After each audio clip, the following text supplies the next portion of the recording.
Okay, class 9 subject है आपका science और पोर्शन होगा उसमें आपका बायोलॉजी। ओके बच्चों, ठीक है। तो ये हो गया आपका।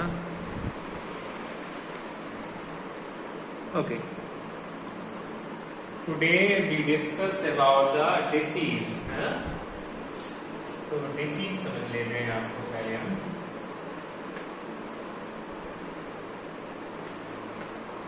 डिसीज abnormal state लिखो, normal state of our body. ये तो ह्यूमन बीइंग में कह लीजिए, कोई भी हो, किसी भी एनिमल और उसकी नॉर्मल स्टेट नहीं है, ठीक है। और करके लिख सकते हैं एबनॉर्मल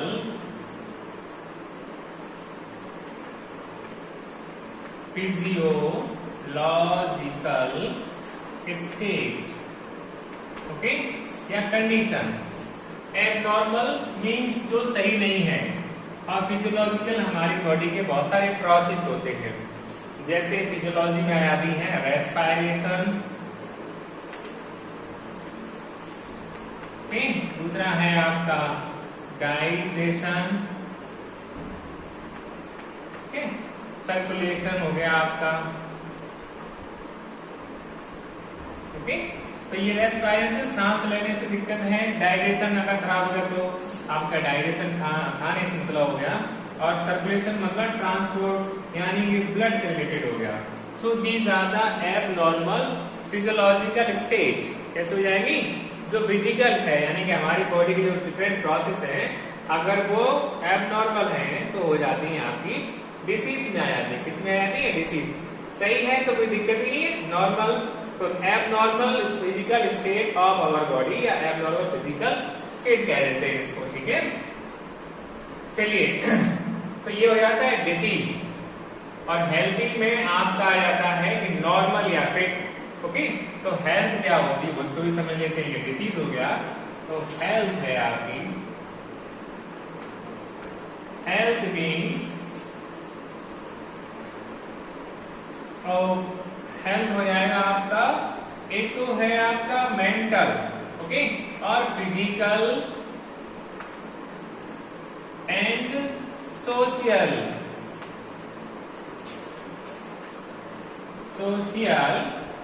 फिजिकल एक तो सही होना चाहिए, साथ में सोशल, ओके। फिटनेस कही जाती है आपकी, ये क्या हो जाती है? Social fitness.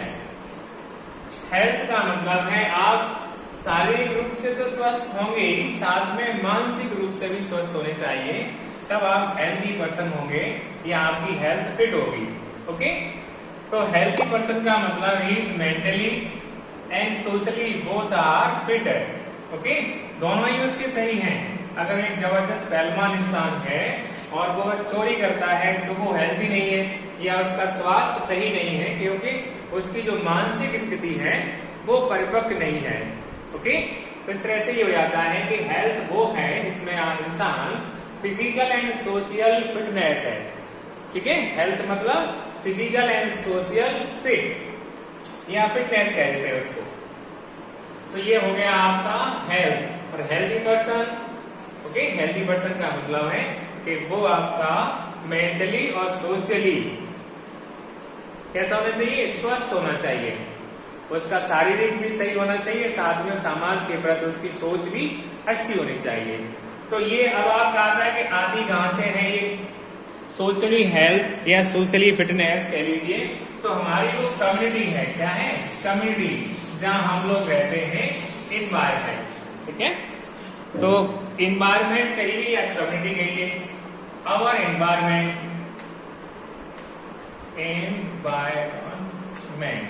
ओके। अगर हेल्थी इन्वायरमेंट होगा,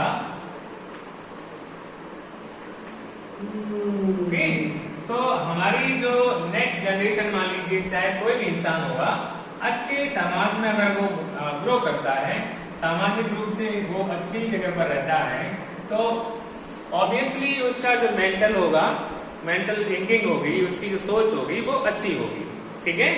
और अगर हमारी सोसाइटी, आपकी जो सोसाइटी है वो क्लीन है, ओके, गंदगी नहीं है, तो डिसीज भी कम होंगे वहां पर, ठीक है। मच्छर से मलेरिया हो जाता है आपका, ओके, डेंगू फीवर है, हेल्दी पर्सन होंगे, या आपकी सोसाइटी में जो क्लीननेस है, ओके, तो आप भी जो है स्वस्थ रहेंगे। तो कम्युनिटी जिस एरिया में हम रहते हैं उसका क्लीनिंगनेस और पर्सनल क्लीनिंग, ओके।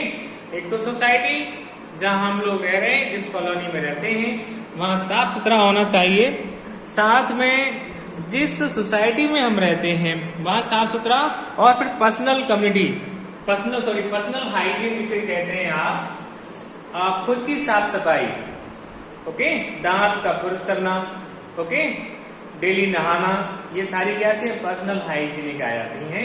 जब आप खुद स्वस्थ होंगे, बीमारियों का भर नहीं बनेगा आपका शरीर, तो ऑब्वियसली कुछ बीमारियां कैसी हो जाती है, क्यों पड़ेंगे, कम्युनिकेटिव टाइप की, यानी कि एक इंसान में कोई डिसीज होती है तो वो दूसरों में भी फैल जाती है, जैसे टीबी है, वो कैसी है, कम्युनिकेटिव डिसीज है। तो इस तरह से आपका एनवायरमेंट और सोसाइटी, यानी कि अपने आप को स्वस्थ रखना है, साथ में अपनी सोसाइटी में भी स्वस्थ रखना है, सोसाइटी को भी क्लीन रखना है, personal hygiene and environmental hygiene, यानी उसकी भी सफाई रखनी है, तभी आप स्वस्थ सोसाइटी का या स्वस्थ एनवायरमेंट का निर्माण कर सकते हैं, उसे एब्जॉर्ब कर सकते हैं। तो ये था आपका अवर एनवायरमेंट या पर्सनल एंड कम्युनिटी हेल्थ। तो कम्युनिटी हेल्थ में आता है आपका सोसाइटी की साफ सुथरापन और उसकी सफाई, okay. Now we discuss about the disease and pathogen, ठीक है। अब अगला है आपका डिसीज जो होती है वो किस कारण होती है, तो डिसीज, ओके, और पैथोजन।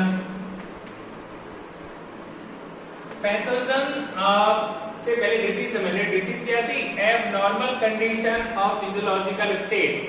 तो एबनॉर्मल हुई क्यों, ये था आपका abnormal condition of physiological state. Reason होता है पैथोजन। डिसीज हमेशा किसी न किसी कारण की वजह से होती है, वो कारण ही कहलाता है आपका पैथोजन। तो पैथोजन क्या है, डिसीज कॉजेटिव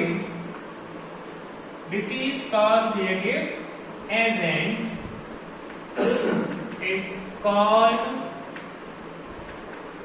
पैथोजन, ठीक है।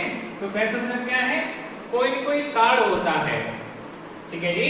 अगर हमारे खाना अच्छे से नहीं पचा, हो सकता है कि एंटमीबोस्टेलिडा के थ्रू इन्फेक्शन हो जाए, ओके। तो चलिए डिसीज और उसका कॉज समझ लेते हैं, पैथोजन।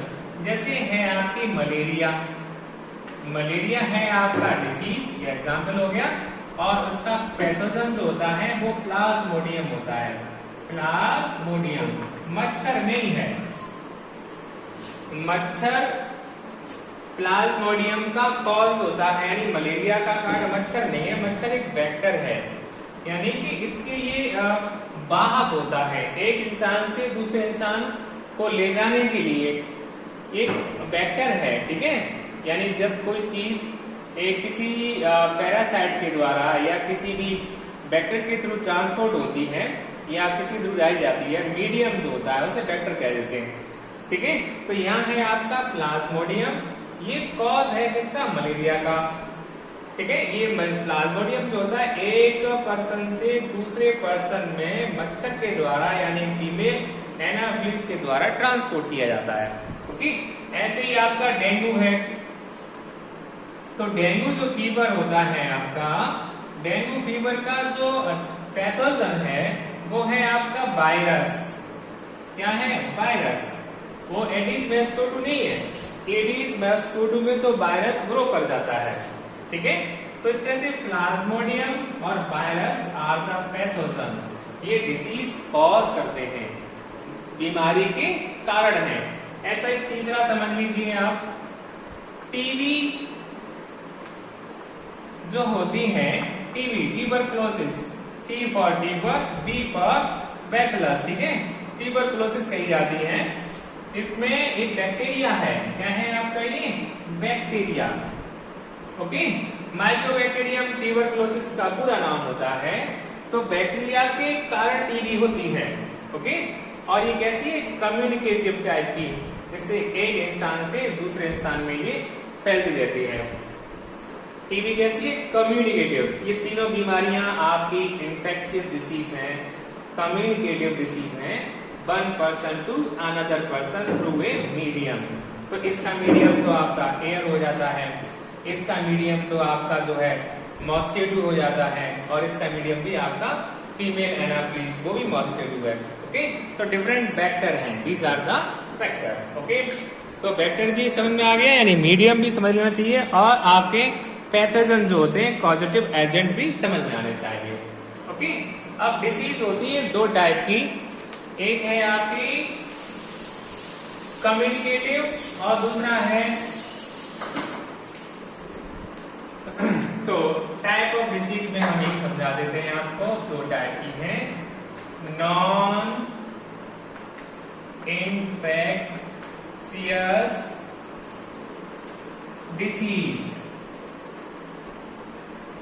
और दूसरी है इन्फेक्शियस डिसीज, ओके।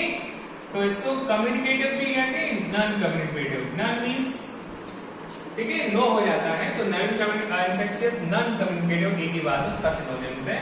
तो इसमें आ जाती है आपकी कैंसर, डायबिटीज, ओके। कैंसर है आपका, डायबिटीज, ये एक इंसान में रहती है, उसी के साथ खत्म हो जाती है। और ये हो जाता है आपका टीबी, मलेरिया, कॉमन कोल्ड,